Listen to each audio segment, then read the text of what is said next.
Brad, you've had a traumatic couple of years. It started with the ill health of your son, Julius. Can you tell us a little bit about that? Well, we first found out Julius wasn't well when we were away on holiday, and what we thought was a stroke at the time. He just went limp in our arms and unconscious, and with sheer panic we rushed to hospital, and they told us he'd had a seizure, which we didn't expect, but they thankfully told us, children can just have one seizure and be fine. So, and I've heard from friends, the child's had a little bit of a blip and they're absolutely fine. So we weren't panicking as much. Went back home, and then the next day was fine. So you didn't forget about it, but you thought, well, that was random. It's just at the back of your head.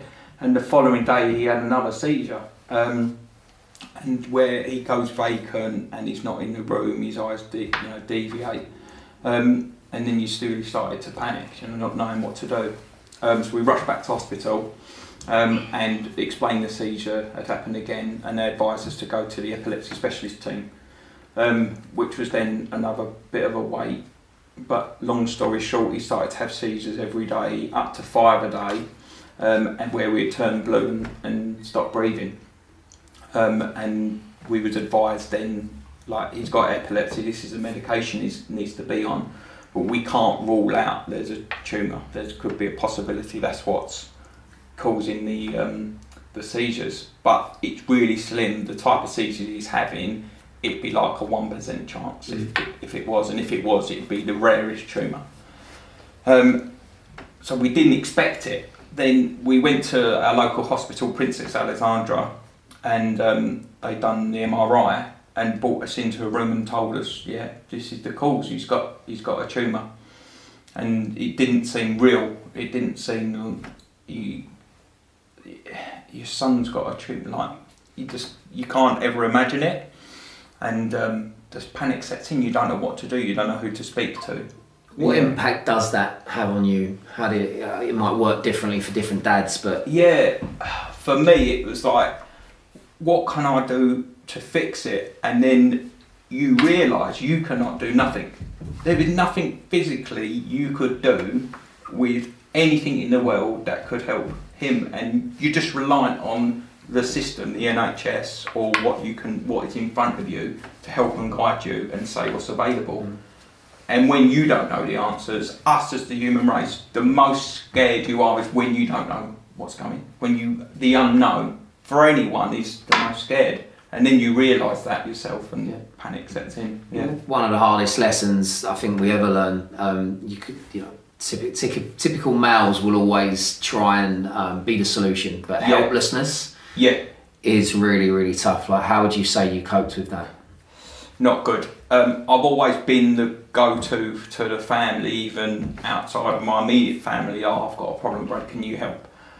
And when I've always had the answers, or tried to have the answers for someone, not having them was unnatural for me as a person. And then you realise nothing can be done. Then that was it. I was just my mental health completely deteriorated. I had a mad solution that I can't fix Julius. Who is Julius going to be after surgery? So let's work as hard as I can to support him. When really, what did Julius need? He just needed his dad. But that was my way of controlling the situation. But as this saying, isn't there, control the controllables, which is actually advisable, because sometimes if we're trying to fix things that we're powerless to affect, then we're almost wasting our time. Yeah, true. And that was then the outcome, I suppose, because I did waste my time in trying to control the thing I could, which was not be there for Julius and support him, be the dad that he just wanted to play with and support. I had a mad idea that if Julius isn't going to be Julius after, I'll financially support him, because that's all I could control. But it turns out ignoring my own signs of health completely, into a degree of not eating properly, not sleeping, working from 4 a.m. till 12 at night, it wasn't sustainable. And after a 6-month period, the lead up to Christmas, all of that and the mental health strain had its effect on me. So what were you neglecting of yourself in that time? By the way, there's so many dads out here that would just be like, I'd do exactly the same. Yeah, that is it. And completely, that is what I'm neglected, not thinking of the solution, or not being out, knowing that if a solution is in place and you can't control it, that's fine, that's okay. Like, look after what you can, do you know?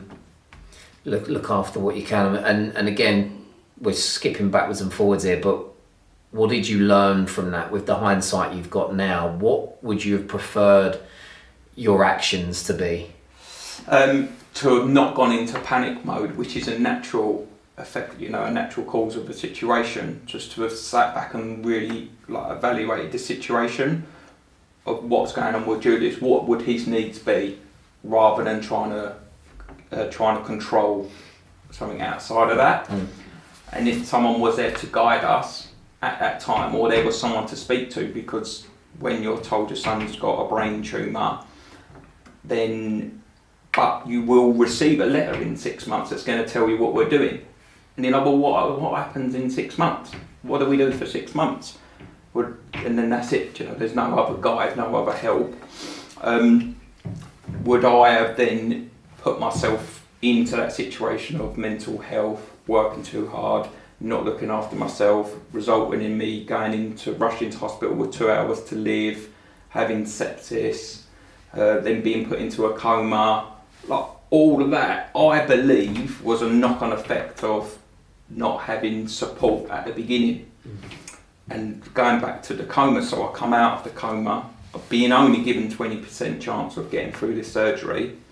And I'll go back just before the surgery, it really hit home what I'd done, and I blamed myself, because they asked me to like write letters to the family, so I was writing to Claire, Octavia and Isabella, like how much I loved them, how much I was, you know, if I'm not here, I'm sorry. And then it got to Julius and I writing this letter to him saying, I'm sorry, I'm not going to be there during your surgery. And I'm looking up at the lights in the theatre room thinking, well, he's going to be in a room like this without his dad. Like, what have I done? And I don't know why I blamed myself. But I felt like, yeah, just the lowest I've ever been. But also, Brad, did something shift in that moment? Was that when you stopped your, what sounded like a descent?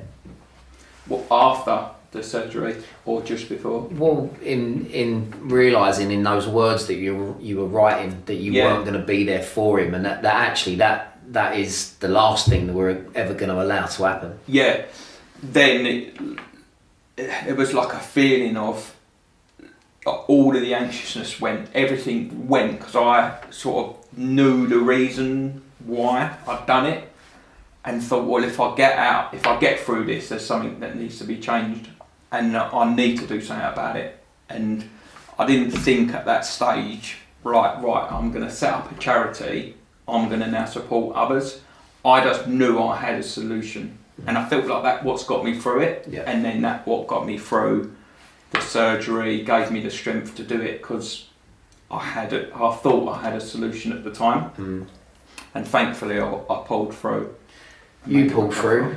Julius pulled through. Yeah, Julius had his surgery 6 months ago at Great Ormond Street, fantastic hospital. Martin Tisdall, his brain surgeon, one of the best in his field. We were so lucky we were able to... The tumour was lodged, right? Yeah, it was right in the middle of it, midline, and that's what was called... Huge amount of risk involved. Yeah, and that's the most scary. How can you, it's unnatural to sign these papers for your son or children or whoever it might be, giving consent that there's a risk they won't come through. And that's the reality. Your son might not come back from this, but do you want to sign these papers?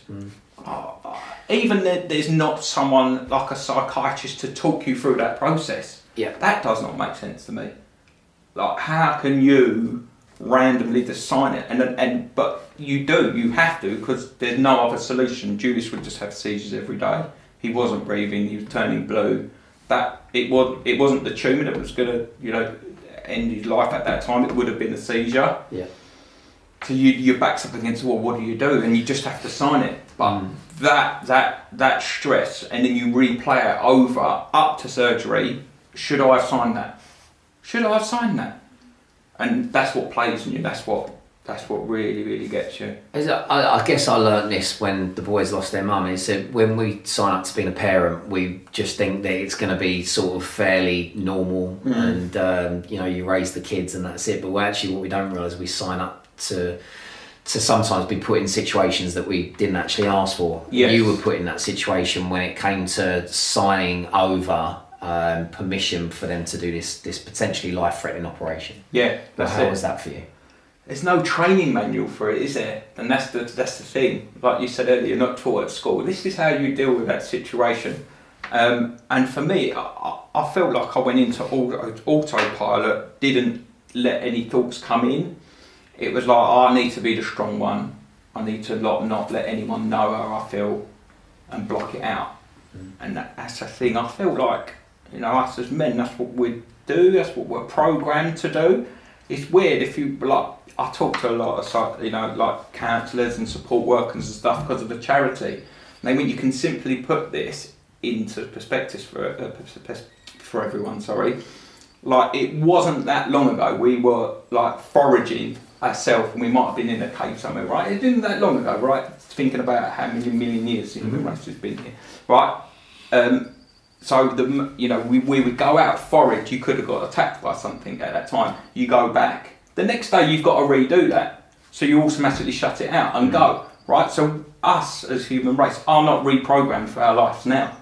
And that's what needs support. That's why we have psychiatrists, therapists, and all of this. And during that process of determination, sign it, don't sign it, what do I do for Julius, don't do for Julius, they're all things we don't know and learn. So you need support for it. Well, to your point, because of that experience, do you feel like you're looking over your shoulder a little bit now?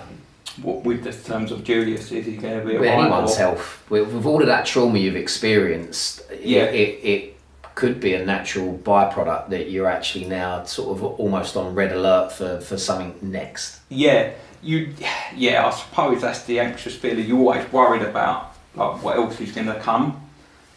And maybe that's a default thing of thinking of Julius, he's had his surgery, seizures have stopped, but he's still on his epilepsy medication. We started to wean him off, he had a little one. And then you fear for that to come back. Is the tumour going to grow back? And all of that. So it's not for the charity, for us and what I want to do. It's not the support before surgery, it's the support after as well.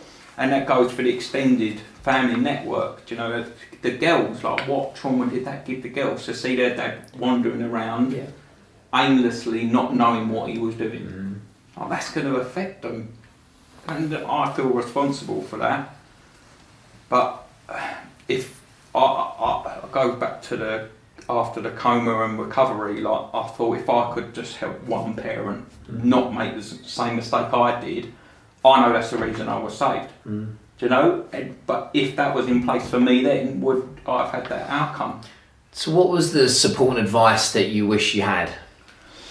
Just in plain simple terms, someone to have sat us down and said, these are natural feelings for you to have.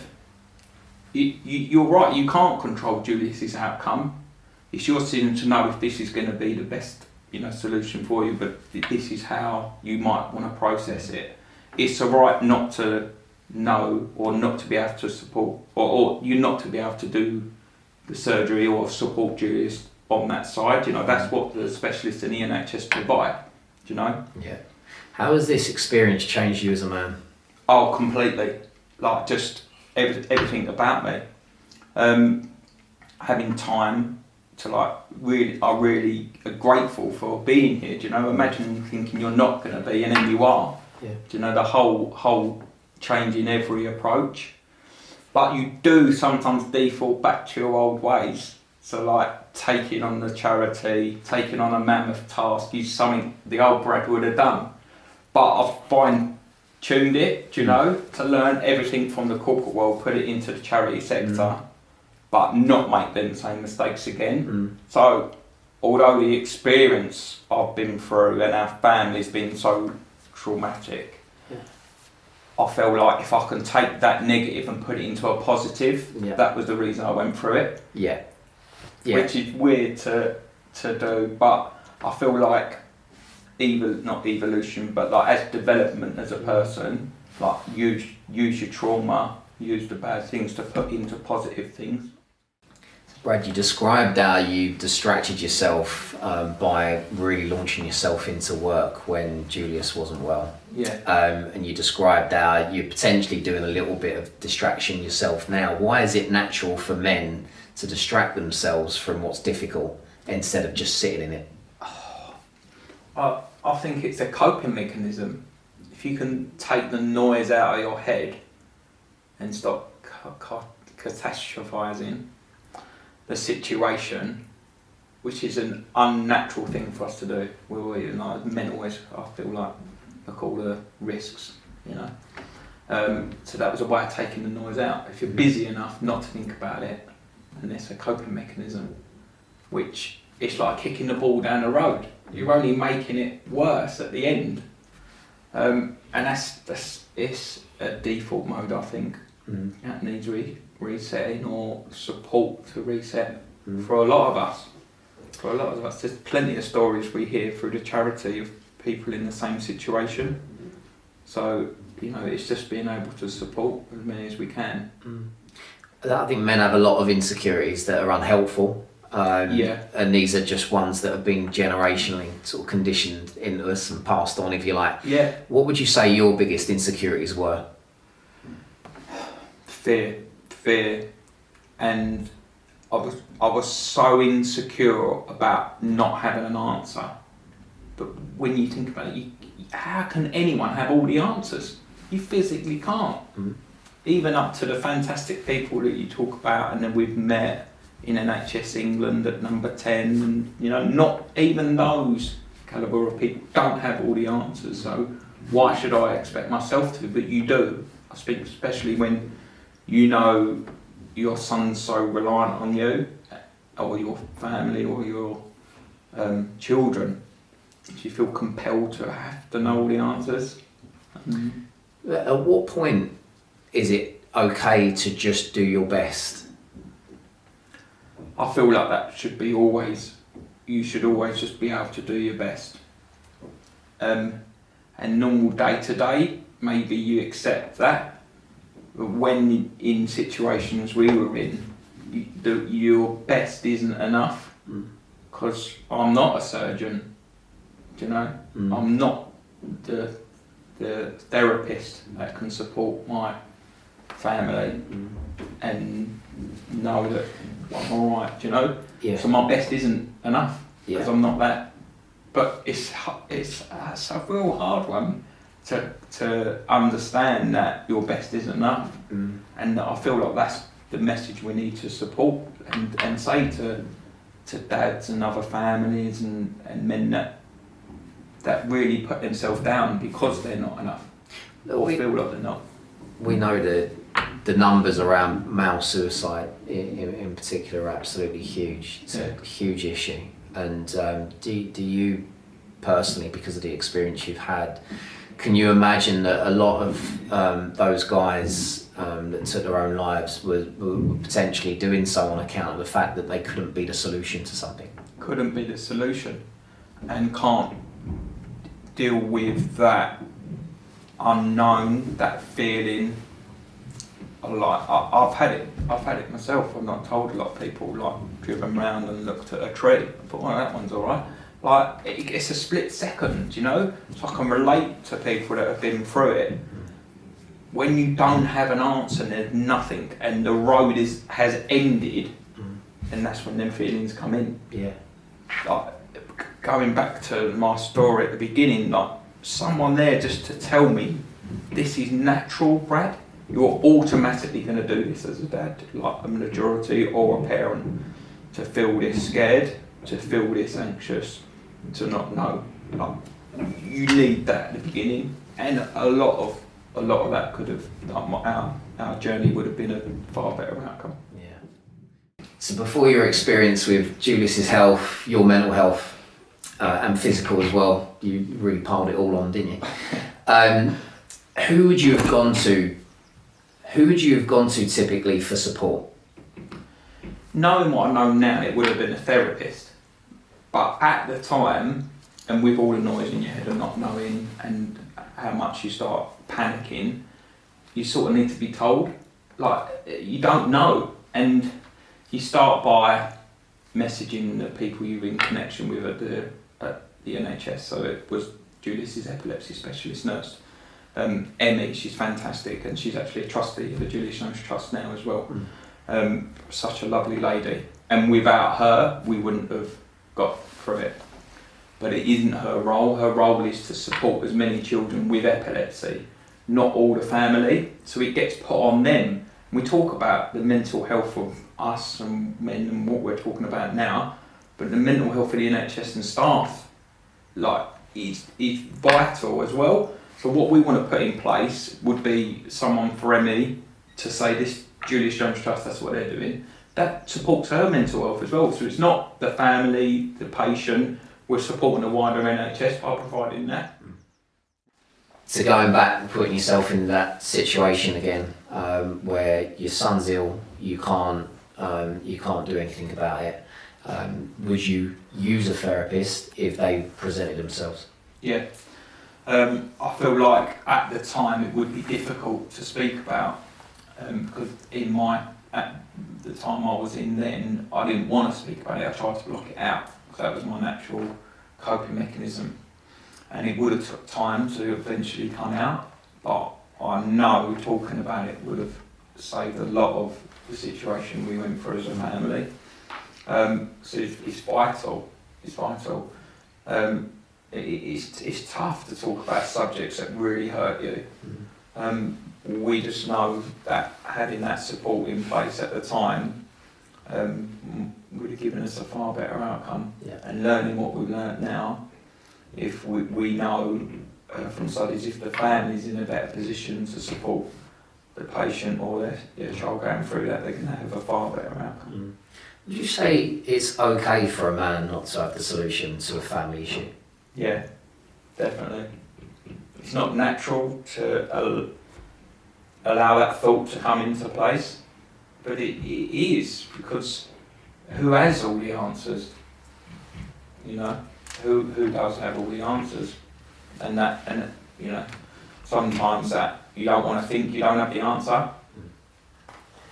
You put a lot of blame at your door, didn't you, for things that you probably now realise you wasn't responsible for? Yeah, totally, yeah.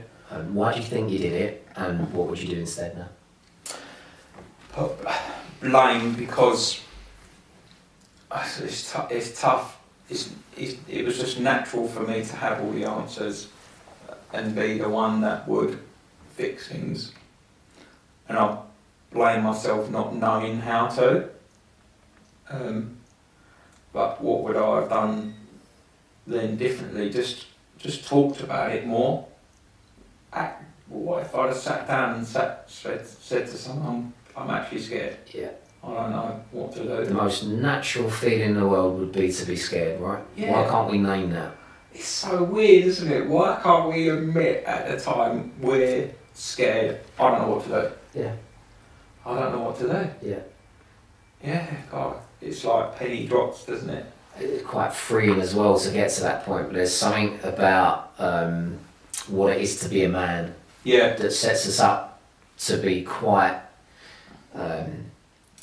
ill-equipped really in some really traumatic circumstances. Yeah, 100%. What is it to be a man in those kind of examples, the situation that you found yourself in? What do you think, what would you say now it would have been to have been a man in that situation?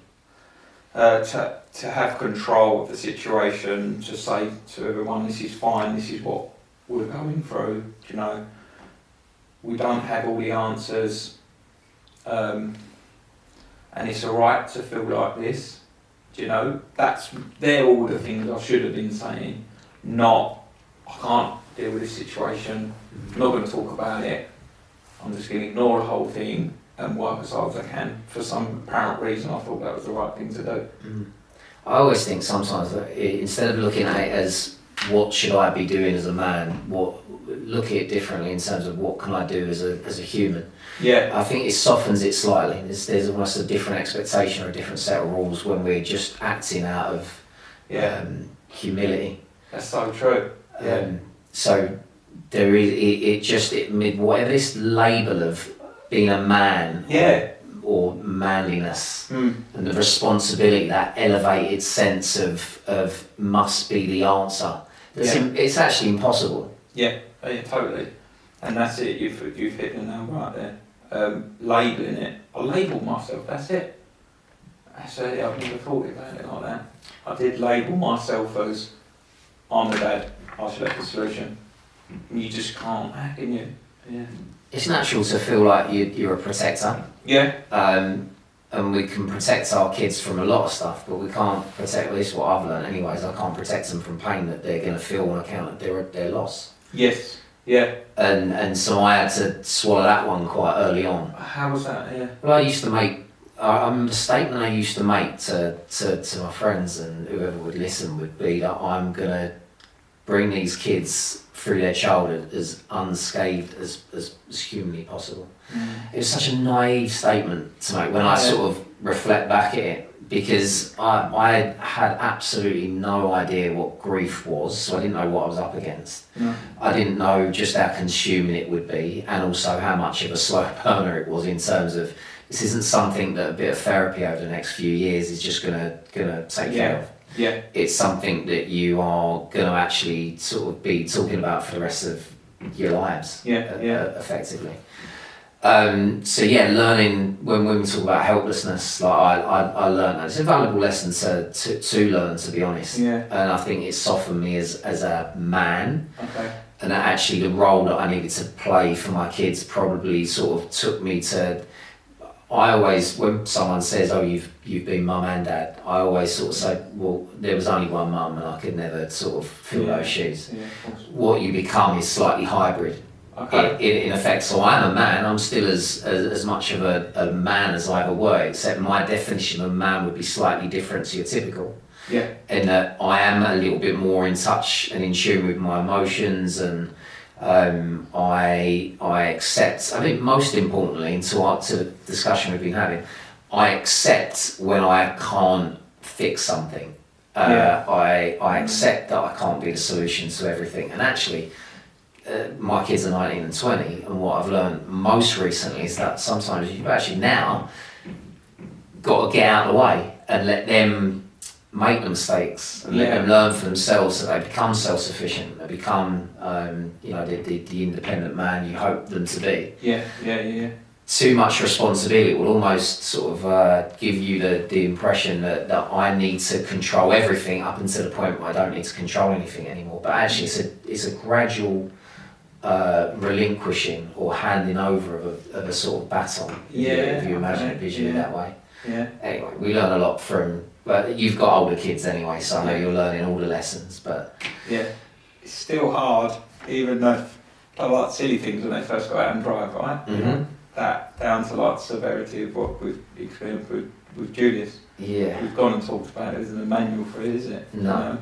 But again, let's go back to what I thought I was signing up to when it comes up. Being a dad, great. Yeah, that's going to be easy, right? No problem, I'm really well equipped for this. Yeah, let's have two. Yeah, go again. Not realising actually my children have been my biggest teacher. Parenting, just teaches me like so much, and ultimately these are things that I'm grateful for, because they make you the man that you are. But I'm not a good dad because I've got everything right. I'm a good dad because I'm present and because I'm adapting all the time. I think that's my definition of what a good dad is. That's lovely to hear. What would yours be? I'm such I criticise myself so much. When you were saying that, I was thinking all the things I did wrong, like not being there, using an escape, do you know? But like you went through that with losing their mum, and that journey that you've been on, you've like adapted, took on different roles. Like I feel like for me, the journey I've been on, realising the mistakes and using the negatives to now be a positives, from the point of coming out of the coma, I'm definitely a reformed, different version of myself. And if I could be grateful for anything, it'd be that. Like I am now, not hybrid, like possibly, but a different version of me, that if I didn't do what I did or didn't go through that, I wouldn't be. But it's had a side effect on my loved ones for it. So although I'm grateful I'm a different person, I feel guilty for putting them through it. So like it's double-headed. Alright, there's a contradiction there though. So let's look at that slightly, because I think I'm grateful for all the mistakes that I've ever made. Okay. All dads, all men, we're always going to have made lots of mistakes. Now, the typical male will always try and avoid them, because mistakes are, they bring shame. And an embarrassment or a demasculation, or however it's interpreted.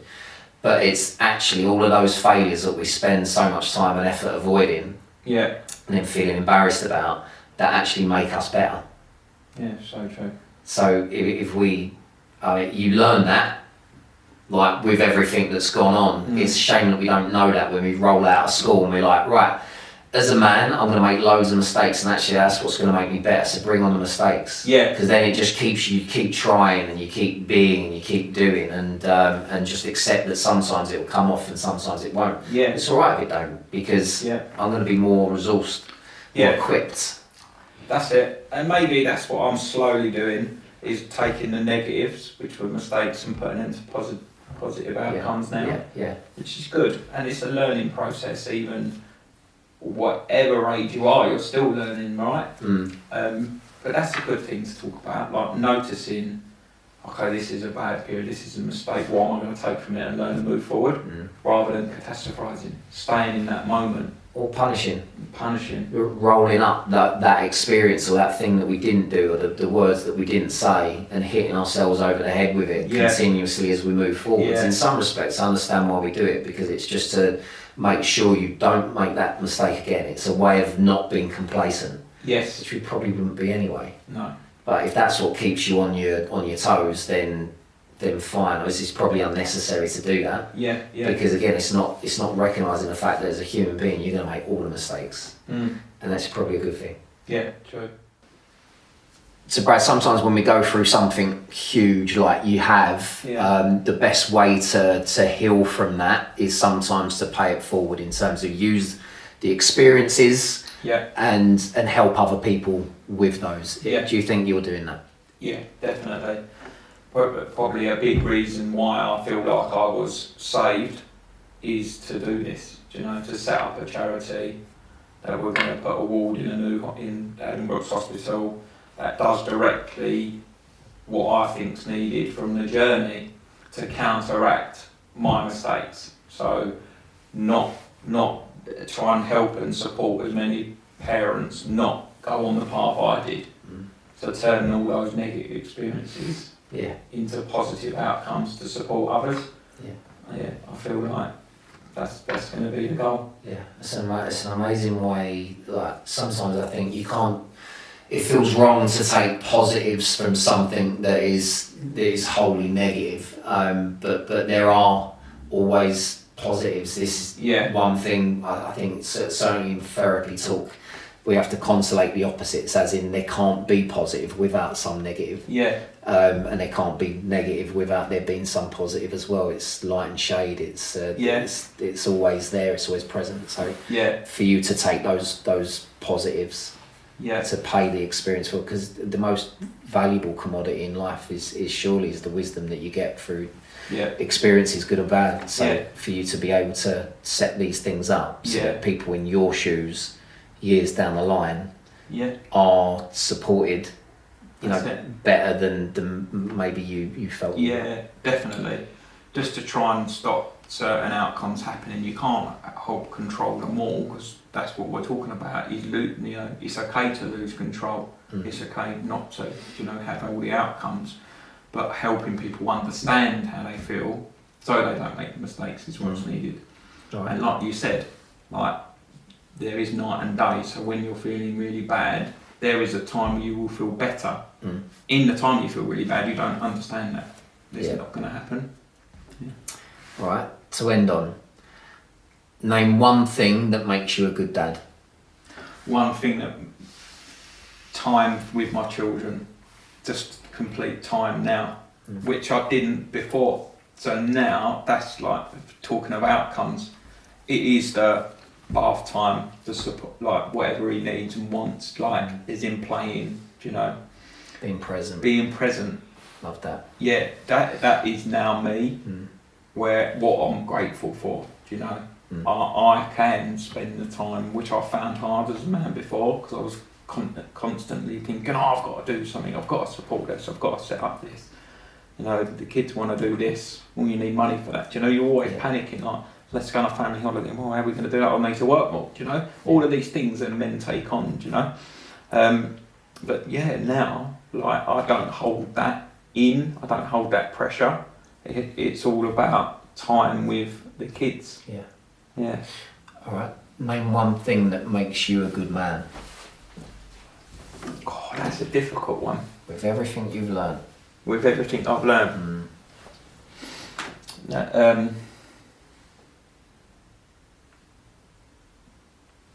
One thing.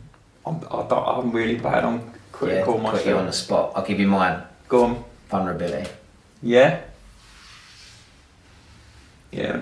I can share vulnerability, and it makes me more human. It makes me more accessible. Makes me more relatable.